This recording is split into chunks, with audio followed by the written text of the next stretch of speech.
LEGO Spongebob!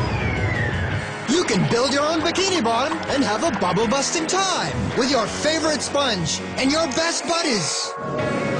You can challenge your friends to a jellyfish fight, pull hilarious pranks, and create your own wacky SpongeBob adventures. Order up! It's time for some crazy underwater action with the new LEGO Spongebob Playsets. Each set sold separately.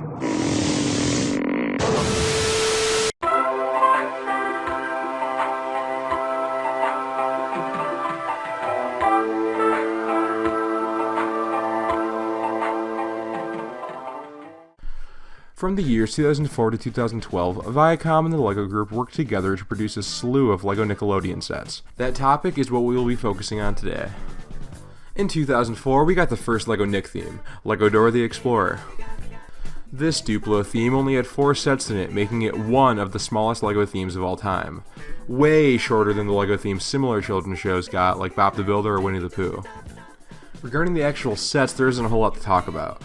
Here we have Doris Treasure Island, Diego's Rescue Truck, Dora in Boots at Play Park, and Dora and Diego's Butthole Sniffing Adventure. Oh, sorry, it's actually Dora and Diego's Animal Adventure. My bad. As you can see, there isn't much going on for these sets as they were made for literal babies, so let's move on. Next up, in the year 2006, we have Avatar: The Last Airbender and SpongeBob SquarePants. These two themes released alongside each other in order for Nickelodeon to gauge which one would sell better. They would then cancel the one that didn't sell as well. Let's talk about Avatar first, because we're going to be focusing on SpongeBob for a good chunk of the video. The Avatar theme only got 2 sets before the higher-ups pulled the plug on it, making it the smallest LEGO theme ever. The 2 sets that were released were the Air Temple and the Fire Nation ship. While the idea of a LEGO Avatar theme is great in concept, the execution just wasn't there for these. The sets themselves are just pretty bland and unattractive looking, and oh man, these minifigures. Aang looks passable, but they made Katara and Sokka white and gave Katara these soulless baby blues, and I just don't like it. Momo the Flying Lemur though, spot on. Looking at these sets only makes me wonder what this theme would have turned out like if it had released in the parallel universe where Avatar was more popular than SpongeBob in the year 2006. Sure, these ones are kind of lame, but there could have been a lot of potential for some pretty cool sets based on locations from the show's more interesting 2nd and 3rd seasons. I personally think a set of the Jasmine Dragon would be kind of cool, just throwing that out there. Would love a LEGO Iroh minifigure. Welp, now it's time to talk about the other LEGO Nick theme released in 2006, LEGO Spongebob. During this wave, we got 3 LEGO sets featuring our boy Spring Boob along with all of his little friends. These were Adventures in Bikini Bottom, the Krusty Krab, and Build-A-Bob. Adventures in Bikini Bottom was actually kind of cool because it features SpongeBob, Squidward, and Patrick's houses. Also, this is what Gary looks like in LEGO form. Ah! What happened to you? As a kid, I had 2 LEGO SpongeBob sets, the Krusty Krab and the Bikini Bottom Express. Stupid 8-year-old me never managed to finish building the latter, but I do remember having the complete LEGO Krusty Krab. The LEGO Krusty K was entertaining enough for me as a baby, but now that I'm an adult, I feel underwhelmed. You see, the outside looks pretty cool, but when you actually build the set, you are left with an almost entirely empty Krusty Krab, making it feel kind of like a facade. Still not a bad set though, considering it only retailed at about 20 USD. The last SpongeBob set during this wave was Build-A-Bob.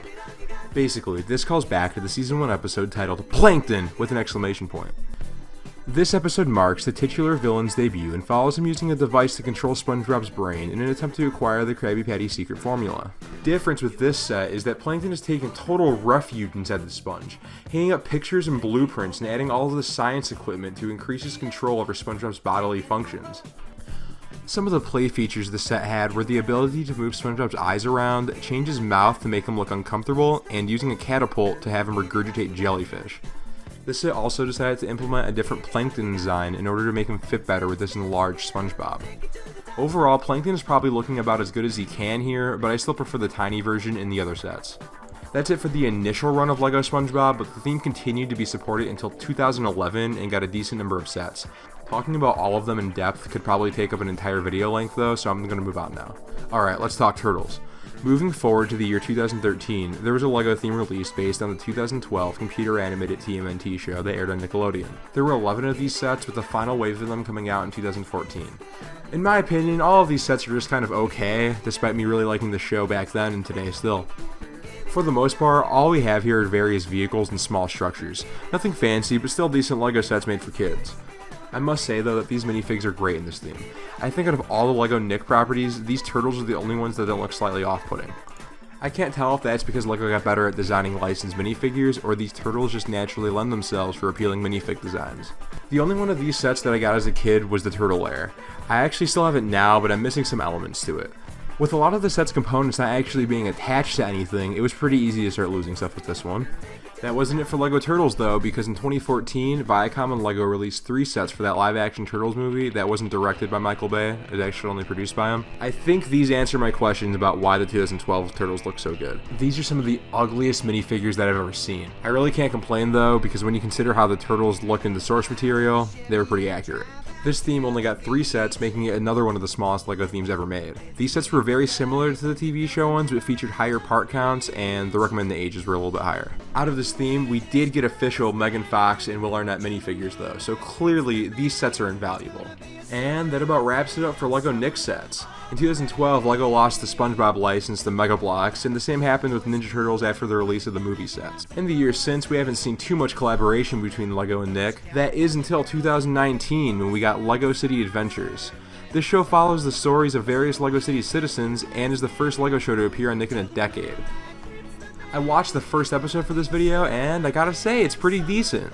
Something that's true both now and when I was a kid is that I vastly prefer LEGO City themed stuff over the Ninjago and Star Wars that LEGO force-fed me as a youngin', so I'm pretty happy the show exists, and I think as a kid I would have been very, very happy about it. It is unrealistic though, as in the show we actually do see a cop exercise restraint before pulling the trigger.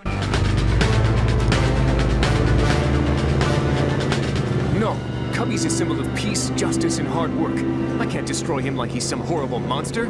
I do plan on making a review of this series someday, but I want to wait till it ends first. A lot of the LEGO sets we talked about today were lackluster and focused more on playability as opposed to displayability. That doesn't need to be the case now though, with Netflix moving The Last Airbender back into the mainstream and SpongeBob still being as popular as ever. I think now is the time for Nick and LEGO to start making sets together again. It is clear that fans want this more than ever. Just take a look at all of these Avatar idea sets people have been making, and check out this amazing LEGO Krusty Krab by EXE Sandbox.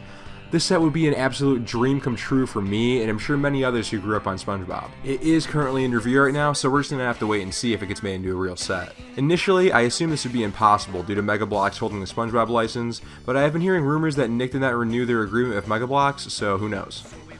These are unconfirmed rumors, mind you, but I'll take any hope I can get for the possibility of this set releasing. All idea sets showed here will be linked in the description below. And I think that about sums up my thoughts on the LEGO Nick sets. What sets did you like? What sets did you not like? Did I completely glance over a set that you want to hear about? Well, I'll never know if you don't tell me, so keep the discussion going in the comments. And remember, if you like watching videos about LEGOs, do me a solid and like and subscribe. Thank you, and stay tuned for more Brickworks.